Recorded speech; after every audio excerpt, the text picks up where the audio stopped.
best friend, Sarah. So she doesn't know how to take that. Look at her being very nervous at this. Is this a full call-in show? Why do you even have a separate jingle to say, here's some voicemails, when the whole show is just voicemails? It's the Sarah voicemail show, and she is very frightened right now of how how this is going to pan out, of my best friend Sarah coming from someone who she doesn't know and has never met. I'll try to make it succinct. I made a friend about 6 years ago and spent a lot of time together. A girl best friend. This guy is a weirdo. Listen to the way he talks. Oh boy. Sarah is getting more and more aware that she does not want this man to be her best friend, because there is something, there is a screw or five loose. And after, I don't know, a couple years, I don't know, shit started to look weird with her. Turns out she's a complete fraud and total piece of shit. I had no idea. I think he got rejected. I think this was his real good friend, and then it was time to move it up to romance in his mind, and he got rejected. That is my interpretation of her not being a good person at all. But let's hear more. Maybe I'll change my interpretation of how this weirdo became no longer friends with his best gal. Thought she was great. So, number one, I feel really stupid because I had a few friends that sort of questioned my helping her, I suppose. They're like, well, this sounds a little weird and blah, blah, blah, blah. So that's why I'm calling you.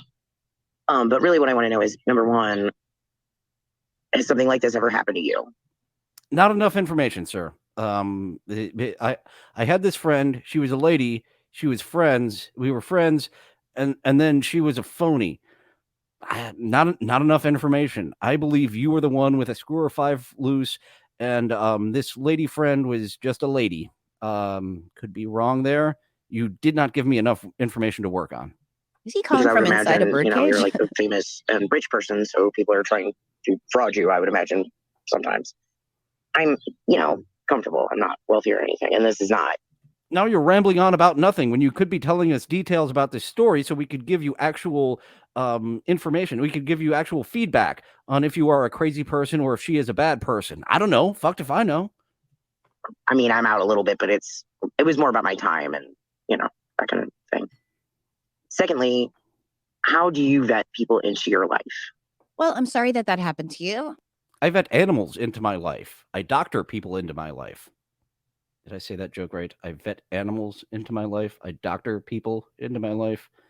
Dumb wordplay joke, but there it is. I said it twice. Buzzing. It sounds like you had some good times with her. Maybe it was worth it. Maybe you got a high quality lesson out of it.